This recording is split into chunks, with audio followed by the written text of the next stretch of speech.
ñu ngi ziar sant alhamdulilah ñu ngi si jàmm baax a baax ça va alhamdulilah. waa kii Mouhamed Ndoye tudd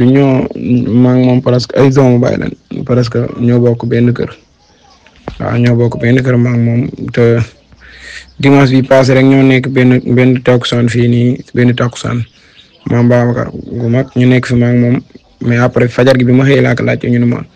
ndax man sama atelier aar bu xëyee day ñëw sama atelier aar bu xëyee bu demul fenn li ma tàkkalee ak moom mooy mu dem ICAT mais bu jàngiwul moom deful dara aar bu xëyee mu ngi sama atelier toog. waaw Bakara muy duggaat bu duggaatee ci kër mu waat sama atelier waaw wax dëgg yàlla maa ngi moom daal lii déegi moo nu tàkkale ma xëy suba teel gisuma ko daal lii la mais ñoo foondoo ñoo defandoo lépp maa ngi moom wallahi rancim mu nekk nit ku yaru ku baax ku tey ku yëg nit foo ko fekk day rey rek wallahi rancim billahi wallahi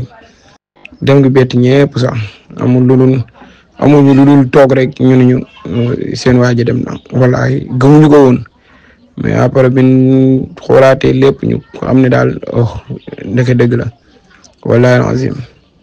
waaw noonu la affaire bi demee moom daal dafa dem ICAT barki dem bu altine dafa dem ICAT ñu demee ICAT xam nga seen li yooyu noonu rek ñu taxaw noonu di fa taw si la mbasa bi mbase noonu daal di dugg ci géej gi te xam nga moom mënul ndox ak yooyu mujj ñàkk ba kanam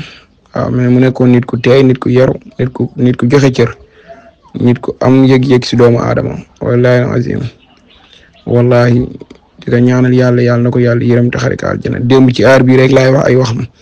wallahi ci sama téléphone bi ay photo mi si nekk sama benn boy naama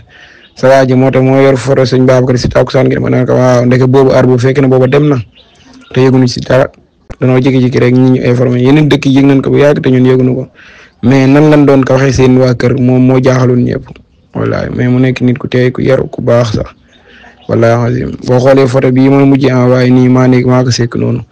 foo ma gis maa ngi gis foo ma nekk moo ngi sama wet wallahi azim